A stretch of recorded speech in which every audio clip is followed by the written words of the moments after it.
In questa lezione scoprirete l'artista Edward Hopper. Se siete interessati alla lezione integrale potete richiederla nel primo link in descrizione.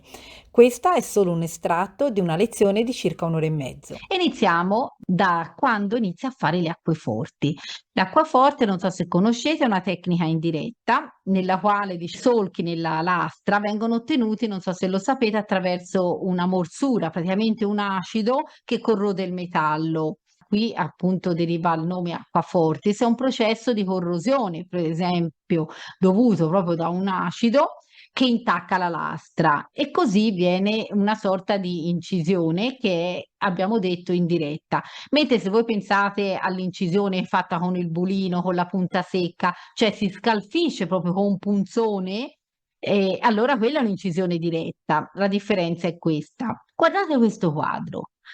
Queste sono delle ombre di notte. Innanzitutto sembra una scena, tenetelo bene a mente, da un film, un'inquadratura tratta da un film e guardate che lui verrà copiato tantissimo dalla cinematografia e poi ho dedicato una sezione alla fine dove vi spiegherò proprio tutto questo. Sembra un capolavoro proprio del cinema noir, ha ispirato, come vi dicevo, tante inquadrature fotografiche e un critico ha proprio sottolineato l'affinità tra il cinema americano degli anni 20 e 30 e le inquadrature di Hopper. L'angolatura, vedete, vista dall'alto, queste ombre lungo dell'uomo, guardate, c'è addirittura questo palo enorme che ci proietta e dà questa tensione alla scena, queste vedute, tagli obliqui, vedete, è tagliata proprio da diagonali la scena. E queste diagonali e questa disposizione delle immagini proprio in questa maniera è una tecnica che Hopper d'ora in poi userà spesso. Qui siamo nella metropolitana, vedete c'è una coppia che sta colloquiando intimamente, lei è girata verso di lui e considerate il tema del treno, dell'incontro, però in questo momento c'è un colloquio. Spesso nelle opere che seguiranno le persone sono isolate, è un'umanità che è sempre più solitaria, che non comunica. Guardate per esempio anche questa scena sotto, no? Notte nel parco del 1921. Anche questo potrebbe essere una scena di un film, in cui quest'uomo che è intento a leggere alla luce di un lampione potrebbe essere di lì in un momento, si vede questo folto buio dove ci sono questi alberi, questa vegetazione. Considerata anche il tema della solitudine, del buio, ritornerà spesso in Hopper da qui in avanti. Arriviamo a queste opere. Vento di sera. C'è un vento di sera e questo è un capolavoro anche dal soggetto anche un po' erotico, no? C'è questo Eros, c'è questo vento che ispira, lei si volta a guardare dalla finestra e fa notate che metterà spesso le finestre, il vento e fa muovere queste tende. Però anche in questo quadro, nonostante sia in bianco e nero, quella è che domina, la luce è l'elemento dominante, no? È un'immagine comunque anche delicata, no? Di questo interno, di questa intimità, di questa donna. Qui ve la mostro più in dettaglio, vedete? Sentite cosa dice Hopper. Forse io non sono molto umano. Tutto quello che volevo fare era dipingere la luce del sole sul lato di una casa. Io ve l'ho messa a confronto con Magritte, perché Magritte l'abbiamo studiato recentemente e ci portava in un mondo altro, no? In un mondo surreale. E invece Hopper ci porta in un mondo che invece non è surreale, è reale, ma ha comunque qualcosa. Lui viene definito da tanti un pittore comunque del realismo americano, anche se questa, diciamo, dicitura secondo me non lo caratterizza, non lo identifica realmente per quello che è, perché il suo che cos'è? Lo ha detto all'inizio, quando vi ho letto quelle prime parole, no? Che lui diceva l'arte deve essere un'arte interiore, ma giocata sulla fantasia. È un realismo il suo mentale, non è un realismo iconografico. È diverso appunto dalla tradizione realista americana, che è legata, come abbiamo visto, anche a problematiche sociali. Lui non condanna la società, ci dà il suo sguardo. Guardando un quadro di Hopper, ci rendiamo conto che il suo quadro è realista, ma sconfina quasi nell'astrazione. Guardate questo paesaggio. Qui questa casa, lì sul mare. la casa è reale, però è comunque ridotta all'essenziale, giocata su tagli di linee, su giochi di luce che va verso un'astrazione, ma in realtà la casa esiste, è reale, no? C'è questo senso sempre di rarefazione dell'atmosfera, e tutto viene filtrato attraverso la sua immaginazione, la sua psiche. Arriviamo anche, per esempio, a questa opera qui. È un'opera del 1932. È proprio una poetica della solitudine. Lui non amava però essere definito il pittore della solitudine. Lui dice queste parole: mi ispiro a me stesso. Quindi non vuole essere ricondotto a nessun movimento, ma abbiamo detto, ma lui si ispira a se stesso. E lui ci porta, ci racconta tutto attraverso la sua interiorità, tutto attraverso quello che passa dal suo intimo. Una volta disse che dipingeva perché con le parole lui non sarebbe riuscito a esprimere quello che sentiva.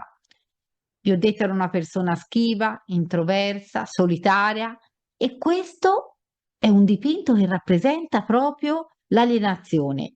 L'alienazione che è dovuta probabilmente a una grande città, dove c'è l'incomunicabilità, la noia, la banalità del quotidiano. Guardate, siamo nel 1932, ma sembra un'immagine anche di oggigiorno, no? Quante volte ci troviamo indifferenti, vicini nella stessa stanza. Qui c'è una stanza a New York dove c'è l'uomo che è lì sulla poltrona e legge, la donna un po' annoiata, vedete, lo si capisce che è annoiata da come sta appoggiata al pianoforte, che non sta suonando al pianoforte, sta solo provando con i tasti, no, a far uscire qualche nota. E quindi questo è proprio il dipinto massimo che rappresenta la solitudine, l'incomunicabilità. Questa scena ci porta in un ambiente che ci fa capire come spesso tutti noi siamo soli, no? Anche se siamo spesso in mezzo agli altri, no? E questo è Nottamboli, e questa è una delle più famose opere proprio di Hopper, no? La struttura anche è particolare, questo taglio diagonale che l'abbiamo già visto, no? Accentuata questa visione diagonale, anche il sovradimensionamento della vetrina rispetto alla strada, cioè qui il campo di tutta la scena la prende tutta questa vetrina. Anche i tagli delle luci che ci sono all'interno sono improbabili, no? L'ombra anche del negozio, e c'è un tono un po' drammatico. Vedete, è una scena che ci porta all'interno di un ristorante che è effettivamente esistente. Hopper cerca anche qui di renderci l'idea della solitudine. Come lo fa? Tra l'altro, il fatto che la strada sia così stretta e corta ci catapulta, non so se riuscite a vederlo, proprio dentro la scena, ci fa concentrare proprio sull'interno del bar.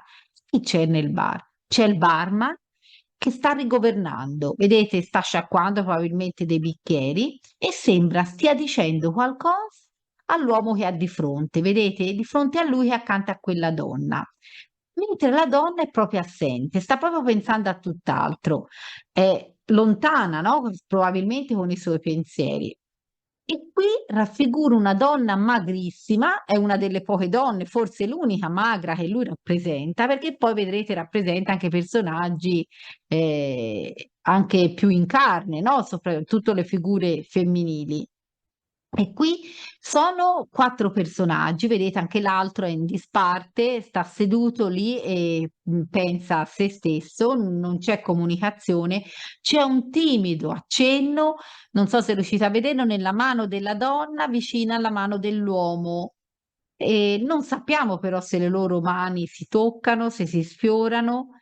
E questa scena però è il deserto della solitudine, come deserta è la città fuori, vedete? E sembra proprio che questa donna voglia cercare un contatto, no? Una comunicazione, accostandosi timidamente forse al suo compagno. In realtà qui abbiamo veramente, come è stato definito da alcuni, il capostipite del noir. Questo sembra proprio un film dell'epoca dei gangster. Ma veniamo ad altre opere, no? Stanze ad hotel, hotel anche in cui vedete sempre figure o che sono sole, perché considerate una stanza d'hotel, di solito non è il nostro luogo familiare.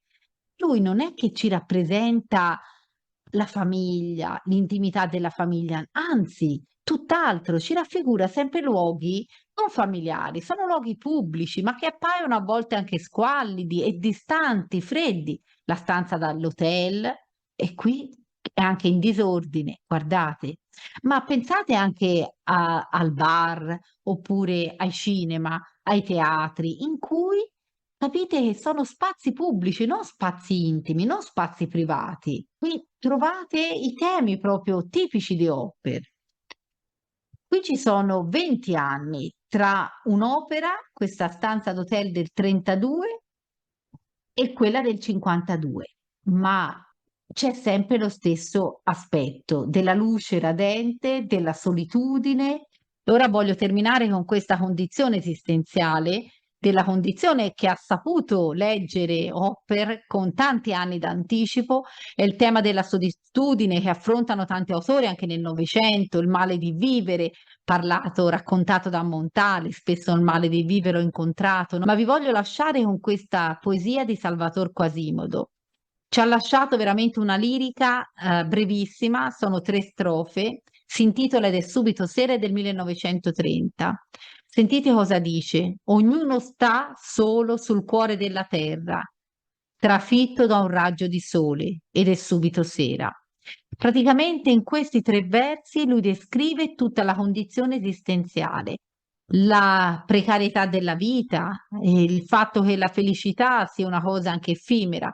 Lui ci dice che siamo soli, però noi siamo circondati da altri. E guardate, ognuno sta solo sul cuore della terra.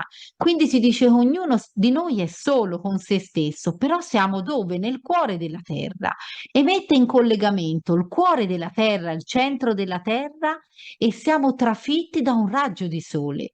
E quindi siamo soli, sì, ma siamo nel cuore della terra e collegati proprio al sole. Siamo elementi quindi centrali dell'universo. Però ci dice una cosa, ed è subito sera. Questa è subito sera vuol dire ci invita a vivere il presente. Cerchiamo di vivere intensamente la vita che abbiamo di fronte, perché non sappiamo quando inizierà la nostra sera.